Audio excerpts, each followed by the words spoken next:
امام مقاتل کا بیان ہے کہ اس خون ریزی سے پہلے پرندے اور وحشی جانور بنی آدم سے مانوس تھے، مگر جب قابیل نے حابیل کو قتل کر دیا تو پرندے اور درندے سب انسانوں کے پاس سے بھاگ گئے اور درختوں پر کانٹے اگ گئے اور بہت سے پھل اور میوے کھٹے ہو گئے اور سمندروں کا پانی کھارا ہو گیا اور زمین گرد آلود ہو گئی۔ امام ابو داؤد نے حضرت سعد بن ابی وقاص رضی اللہ تعالیٰ عنہ سے نقل کیا ہے کہ انہوں نے حضرت صلی اللہ علیہ وسلم سے پوچھا، اگر کوئی شخص مجھ پر دست درازی کرے تو میں کیا کروں؟ آپ صلی اللہ علیہ وسلم نے فرمایا کہ وہ کرنا جو آدم علیہ السلام کے 2 لڑکوں میں سے نیک لڑکے نے کیا تھا۔ اس کے بعد آپ صلی اللہ علیہ وسلم نے وہ آیت پڑھی جس میں حابیل کا اپنے بھائی قابیل کے دست درازی پر جواب مذکور ہے۔ دمشق کے شمال میں جبل قادسیون پر ایک زیارت گاہ بنی ہوئی ہے جو مقتل حابیل کے نام سے مشہور ہے۔ اس کے متعلق ابن عساکر رحمۃ اللہ علیہ نے احمد بن کثیر رحمۃ اللہ علیہ کے تذکرہ میں ایک خواب کا نقل کیا ہے جس میں مذکور ہے کہ انہوں نے نبی اکرم صلی اللہ علیہ وسلم کو خواب میں دیکھا۔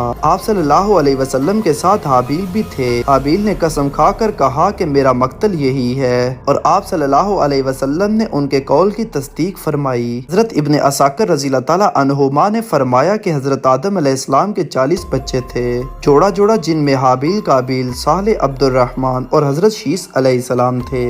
حضرت شیث علیہ السلام کو حضرت آدم علیہ السلام نے اپنی زندگی میں خلیفہ بنایا تھا۔ حضرت آدم علیہ السلام کی عمر 1000 سال تھی۔ روز اول حضرت داؤد علیہ السلام کو دیکھا اور ان کی طرف دل مائل ہوا۔ عرض کیا، خدایا یہ کون ہے؟ پروردگار نے فرمایا، یہ تیری اولاد میں سے داؤد علیہ السلام ہے۔ عرض کیا، اس کی کتنی عمر ہے؟ فرمایا 60 سال۔ عرض کیا، خدایا میری عمر کے 40 سال اس کو دے دیں۔ موت کے وقت حضرت آدم علیہ السلام نے بھول کر انکار کر دیا، لیکن اس وقت فرشتوں نے تحریر کر لیا تھا۔ اسی پر فیصلہ ہوا 960 برس کی عمر پوری کی۔ ابن سعد اور حاکم اور دوسرے محدثین رحمت اللہ علیہم نے حضرت ابی بن کعب رضی اللہ تعالیٰ عنہ سے اور انہوں نے آپ علیہ السلام سے نقل کیا ہے، جس وقت حضرت آدم علیہ السلام کی وفات کا وقت قریب آیا تو آپ علیہ السلام کو بہشت کے میووں کی خواہش ہوئی اور خود بسبب ذوف کے حرکت نہ کر سکتے تھے۔ آپ علیہ السلام نے اپنے بیٹوں سے فرمایا کہ تم خانہ کعبہ کو جاؤ، وہاں میرے واسطے خداوند کریم سے جنت کے میوے مانگو، کیونکہ اس وقت جو کوئی حاجت مانگتا خانہ کعبہ میں جا کر دعا کرتا، وہاں دعا ضرور قبول ہوتی تھی۔ جب حضرت آدم علیہ السلام کے بیٹے گھر سے روانہ ہوئے تو حضرت جبریل علیہ السلام بے ماء اور فرشتوں کے نازل ہوئے تو فرمایا، آدم علیہ السلام کے بیٹوں سے دریافت کیا۔ انہوں نے کہا، حضرت آدم علیہ السلام کی خواہش کا اظہار ہے۔ حضرت جبریل علیہ السلام اور دیگر فرشتوں نے کہا، ہمارے ساتھ واپس آ جاؤ، ہم خود تمہارا مطلب لائیں گے۔ جب فرشتے حضرت آدم علیہ السلام کے قریب پہنچے تو حضرت حوا علیہ السلام نے موت کا فرشتہ دیکھا تو ڈر گئی اور حضرت آدم علیہ السلام کے قریب ہونے لگی۔ حضرت آدم علیہ السلام نے ان کو روکا کہ میرے اور میرے رب کے درمیان حائل نہ ہو۔ حضرت اسرائیل علیہ السلام نے حضرت آدم علیہ السلام کی روح مبارک قبض کی تو حضرت آدم علیہ السلام کے بیٹوں سے کہا، تم دیکھو جو طریقہ ہم کرتے ہیں، پھر اپنے مردوں کے ساتھ ایسا ہی کیا کرنا۔ فرشتوں نے حضرت آدم علیہ السلام کے واسطے خوشبو مرکب کی، خوشبو میں سے جنت کی بیریوں سے پتے لائے اور حضرت آدم علیہ السلام کو غسل دیا اور حنوط مل کر بہشت کا کفن پہنایا، چونکہ ان کے اترنے کی جگہ ہندوستان میں تھی جس کو واہنا کہتے ہیں۔ وہاں سے ان کی اولاد میں سے 150 آدمی حضرت آدم علیہ السلام کو باری باری اٹھائے ہوئے فرشتوں کے ہمراہ گئے اور خانہ کعبہ پہنچایا۔ حضرت آدم علیہ السلام پر حضرت جبریل علیہ السلام نے امام ہو کر نماز جنازہ پڑھائی اور 4 تکبیریں پڑھی۔ منا کی مسجد خفیف میں دفن کیے گئے اور آپ علیہ السلام کی قبر مبارک بغلی بنائی گئی تھی اور قبلہ کی طرف آپ علیہ السلام کی قبر میں اتارا گیا اور آپ علیہ السلام کی قبر کو اوپر سے اونٹ کے کوہاں کی شکل پر بنایا گیا۔ ابو الشیخ نے مجاہد رحمۃ اللہ علیہ سے روایت کی ہے کہ حضرت آدم علیہ السلام کی کنیت دنیا میں ابو البشر ہے اور قیامت میں ابو محمد صلی اللہ علیہ وسلم ہوگی۔ قیامت میں کسی جنتی کے منہ پر داڑھی اور مونچھیں نہ ہوں گی سوائے حضرت آدم علیہ السلام کے کہ ان کی داڑھی ناف تک لمبی ہوگی۔ بہقی رحمۃ اللہ علیہ نے دلائل نبوت میں حضرت امیر المومنین علی المرتضیٰ کرم اللہ وجہہ سے روایت کی ہے کہ رسول اللہ صلی اللہ علیہ وسلم نے فرمایا کہ اہل جنت کے واسطے کنیتیں نہ ہوں گی مگر حضرت آدم علیہ السلام کے واسطے کنیت ابو محمد ہوگی، تعظیم و توقیر کی خاطر۔